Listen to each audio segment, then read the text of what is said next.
Micro finance కేసులో మోసపోయిన మరో బాధితుడు కిరణ్ కుమార్ మనతో ఉన్నారు. వారితో మాట్లాడదాం. నమస్తే అండి. సార్ నమస్తే సార్.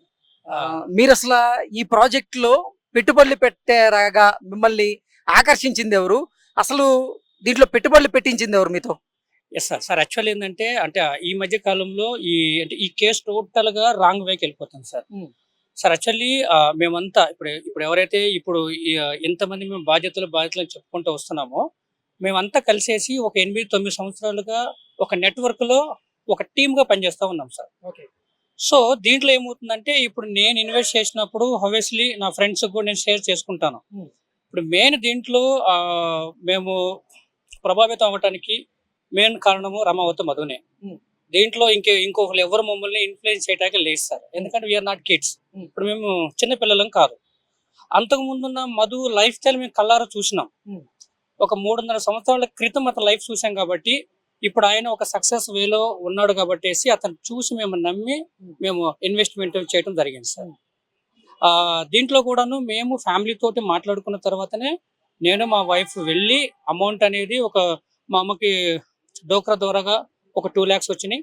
ఒక 3 lakhs నేను సింపుల్ పేలో క్రెడిట్ బిన్లో కొంచెం అమౌంట్ తీసుకున్నాను. చిట్టి అమౌంట్ అనేది క్యాలిక్యులేషన్ చేసి 5 లక్షలు సార్. అంటే మాలాంటి ఒక మధ్యతరగతి కుటుంబానికి 5 లక్షలు చాలా పెద్ద అమౌంట్. ఒకేసారి ఆ డబ్బుని చేత్తో పట్టుకుంటే నేను 5 రోజులు లెక్క పెట్టినా సార్. తర్వాత నేను నమ్ముకున్న దేవుడు కూడా చాలాసార్లు ప్రార్థన చేసుకున్నా, ఈ డబ్బుల్ని ఒక ప్లేస్ లో ఇన్వెస్ట్ చేస్తున్నాము, ఇది రైటా కాదా అనుకుంటూనే. బట్ ఇన్వెస్ట్ చేయకపోతే మా ఫ్రెండ్స్ అందరూ పెడతా ఉన్నారు కదా, మళ్ళీ లేకపోతే నేను ఎట్లా అనుకున్నాం సార్. ఎందుకంటే చాలా బాగా పలికాడు. పట్టేసి నేను మా వైఫ్ మియాపూర్ లో ఉన్న వాళ్ళ ఆఫీస్కి వెళ్ళి మధుని కలవటం జరిగింది. మేము వెళ్ళే తలకే దాదాపుగా ఒక ఫోటో మీకు నేను షేర్ చేస్తాను. నేను చాలా పెద్ద యూజ్ అమౌంట్ సార్. నా అమౌంట్ నేను 5 రోజులు లెక్క పెడితే అది తీసుకెళ్ళి ఆ కట్టలు అట్లా వేసేసాడు. అరే కనీసం లెక్క పెడతారు సార్, డబ్బులన్నా లెక్క పెడతారు కదా సార్. నేను అనుకున్నాను, అరే లెక్క పెడితే మేము సార్ సాటిస్ఫాక్షన్ అవుతాం కదా అనేసి. వాళ్ళకి ఏంటంటే 5-6 నోట్లు తక్కువనే పర్లేదు అన్నట్టుగా వాళ్ళు ఉన్నారు. ఇది సార్ నేను మా వైఫ్ వెళ్ళి మాట్లాడినాము. మాకు ఒక మంచి భరోసా ఇచ్చాడు సార్. సార్ ఇది క్లియర్. ఇప్పుడు సార్ ఈ కేసుని మెయిన్ గా ఏంటంటే హేమకాంత్ రెడ్డి సార్ మీదకి వాళ్ళు కన్వర్ట్ చేస్తున్నారు సార్. ఇది టోటల్లీ రాంగ్. ఎందుకంటే మేమందరం ఆయనతో పాటు కలిసి జర్నీ చేసిన వ్యక్తులం సార్. ప్రతి పాయింట్ ఇది అకౌంట్స్ ని వాళ్ళు ఒక వైట్ పేపర్ మీద స్టేట్మెంట్ చూపిస్తా ఉన్నారు సార్. మేము 20 కోట్లు ఇచ్చినాం, 15 కోట్లు ఇచ్చినామని చెప్పేసి. దీని గురించి నాకు తెలిసిన ఒక చిన్న క్లారిటీ ఇస్తాను సార్.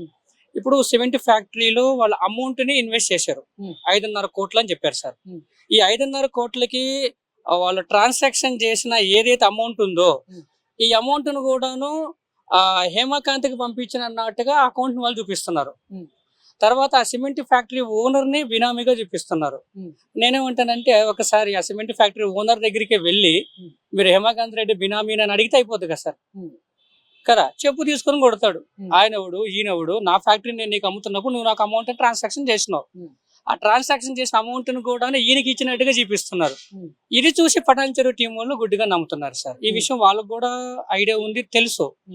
బట్ దీంట్లో మరి వెనకాల ఏమేమి జరుగుతున్నాయో అనేది టోటల్ రాంగ్ సార్. ఇప్పుడు మీరు మోసపోయారని మీకు ఎప్పుడు తెలిసింది? మీరు తెలిసిన తర్వాత రమాకాంత్ మధుని ప్రశ్నించినప్పుడు ఆయన ఏం చెప్పాడు సార్? యాక్చువల్లీ అక్టోబర్ 2 కి మధు మాతోనే ఉన్నాడు. అప్పటికే చాలా టెన్షన్ గా ఉన్నాడు. అప్పటికే మాకు ఐడియా వచ్చేసింది సార్. మేము చేసిన పెద్ద మిస్టేక్ ఏంటంటే మేము యూజ్ అమౌంట్ మేము ఇన్వెస్ట్ చేసింది ఎప్పుడంటే సెప్టెంబర్ లో. ఎందుకంటే సెప్టెంబర్ అయిపోయిన తర్వాత అక్టోబర్ 2, 3 కి మాకు ఎంగేజ్మెంట్ ఉంది. సో మీరు ఎక్కువగా దీంట్లో ఇన్వెస్ట్ చేస్తే ఆ కాల్ రికార్డ్స్ కూడా మాకు ఎందుకు ఆ టైంలో డౌట్ వచ్చి మేము కాల్ రికార్డ్స్ కూడా మేము రికార్డ్ చేయడం జరిగింది సార్. మధు మాతో డైరెక్ట్ గానే ఇన్వాల్వ్ అయ్యాడు. మేము ఆన్లైన్ ట్రాన్సాక్షన్స్ చేసినాం. ఈ రోజు ఇంత ధైర్యంగా మేము మీడియా ముందుకు వచ్చి మాట్లాడడానికి అది బ్లాక్ మనీ కాదు, ఆయనకి వెళ్ళి మేము క్యాష్ ఇచ్చింది లేదు సార్. ఓకే, రమావత్ మధు అంటే ఈ ప్రాజెక్ట్ లో మంగ్లీ తమ్ముడు అయినటువంటి శివ చౌహాన్ భాగమై ఉన్నాడని మీకు చెప్పాడా? శివ చౌహాన్ ఎప్పుడైనా మిమ్మల్ని కలిశాడా? మిమ్మల్ని కలిసి మీరు దీంట్లో పెట్టుబడులు పెట్టమని శివ చౌహాన్ గానీ లేదా మంగ్లీ కుటుంబ సభ్యులు గానీ కోరారా? సార్ వాస్తవానికి అంటే మేము వెళ్ళి దేవరకొండలో మధుది GNI ఆఫీస్ ఓపెనింగ్కి వెళ్ళిన టైంలో అతను కూడా ఒక గెస్ట్ గా ఇన్వైట్ చేశారు సార్. అప్పటి వరకే అతను ఎవరు కూడా మాకు ఐడియా లేదు. ఎందుకంటే చాలా మంది వస్తా ఉన్నారు. దానికి కూడా ఒక సెంట్రల్ మినిస్టర్ కూడా ఐ థింక్ వచ్చి ఓపెనింగ్ వచ్చారు సార్. అప్పుడు ఆ ఫొటోస్ కూడా వీడియోస్ లో స్ప్రెడ్ అవుతూ ఉన్నాయి. ఆ టైంలో చెప్పారు ఈయన మన మంగ్లీ మేడం వాళ్ళ బ్రదర్ అని చెప్పేసి అన్నారు. Hmm. సో అంతకుముందు మాకు తెలుసు, కానీ నేను ఫేస్ టు ఫేస్ నేను చూసిందంటే ఆ రోజే. Hmm. ఆ తర్వాత సిమెంట్ ఫ్యాక్టరీకి మేము విజిట్ చేయడానికి మేము ఇక్కడ నుంచి వెళ్ళినప్పుడు అతను కూడా వచ్చాడు సార్. ఎవరు? మన మేడం వాళ్ళ brother Hmm. Shiva Chauhan. Hmm. అతను కూడా వచ్చాడు. మేము వచ్చి చూసాం తప్ప అతనితో మేము మాట్లాడడానికి యాక్చువల్గా మాకు ఆయన అవకాశం ఇవ్వలేదు సార్. Hmm. ఇప్పుడు నేను వీడియోలో కూడాను వీడియో ఇప్పుడు మేడం ఇందాక ఇన్స్టాగ్రామ్ లో ఒక వీడియో స్ప్రెడ్ అవుతుంది సార్. Hmm. అంటే ఒక ప్రోగ్రామ్కి వెళ్ళినప్పుడు మధు, Hmm. శివ చౌహాన్ వాళ్ళ ఫ్రెండ్ కూడా అక్కడ ఆ సాంగ్ లో వాళ్ళు వెనకాల నుండి ఒక వీడియో చూస్తా ఉన్నారు. Hmm. అది మీ దగ్గర వీడియో ఉందో లేదో Hmm. ఉంది. Hmm. ఆ వీడియో చూసినప్పుడు కూడా వీడియో కెమెరా తీయంగా అతను అట్లా సైడ్కి వెళ్ళిపోయాడు. Hmm. అంటే మాక్సిమం ఏంటంటే వీడియోస్ కి ఫొటోస్ కి దూరంగానే ఉంటా ఉన్నారు. ఆఫ్టర్ ఎంగేజ్మెంట్ ఐ థింక్ దాన్ని ముందుకు తీసుకెళ్లాలనేసి అలా ఉన్నారనేది నేను అనుకుంటున్నాను సార్. ఎవరు engagement? Sir Madhu sir actual ఏంటంటే మేడం వాళ్ళ మూడో సిస్టర్ ని ఎంగేజ్మెంట్ చేసుకున్న తర్వాత మ్యారేజ్ చేసుకుంటాం అనేది ప్లానింగ్ లో ఉందనేది మాకు చాలా మంది ద్వారాగా మధు సార్ ద్వారాగా మాకు చెప్పడం జరిగింది సార్. మధు సార్ కూడా చెప్పారా మీకు? ఎస్ సార్, అమవత్ మధుతో ఆల్రెడీ మాతో మాట్లాడుతూ యూజ్ మాకు చాలా మంచి మంచి క్లోజ్ ఫ్రెండ్ కాబట్టేసి మేము ఇండివిజువల్ గా ఎప్పుడు కలవలేదు సార్. మేమంతా ఒక టీం ఉన్నాం.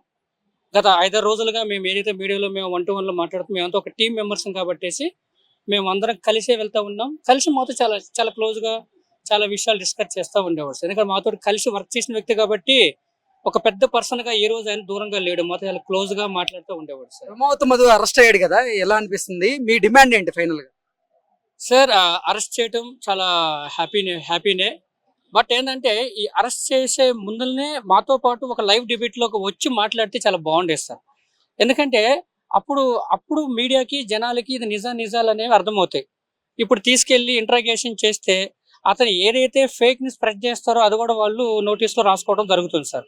ఏదైనా కానీ తెలంగాణ పోలీస్ డిపార్ట్మెంట్ అంటే టోటల్ ఇండియాలోనే ఒక మంచి రెస్పెక్ట్ ఉంది.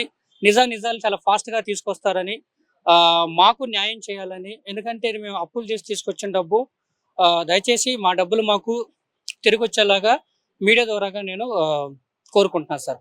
ఇంకొక చిన్న మాట, ఏ రోజైతే మేము సుమన్ టీవీలో మేము అప్రోచ్ అయినామో ఆంధ్రప్రదేశ్ నుంచి నిజంగా చాలా అందరికీ అంటే అన్ని విషయాల్లో ఆయన జోక్యం చేసుకుంటూ మాట్లాడుతూ ఉంటారు. నారా లోకేష్ గారికి నా స్పెషల్ విజ్ఞప్తి సార్, మీరు మమ్మల్ని రమ్మని చెప్పారు, మీరు మాకు ఒక టైం గాని ఇస్తే మీరు హోమ్ మినిస్టర్ తోటి మమ్మల్ని మీటప్ చేస్తా అని చెప్పారు.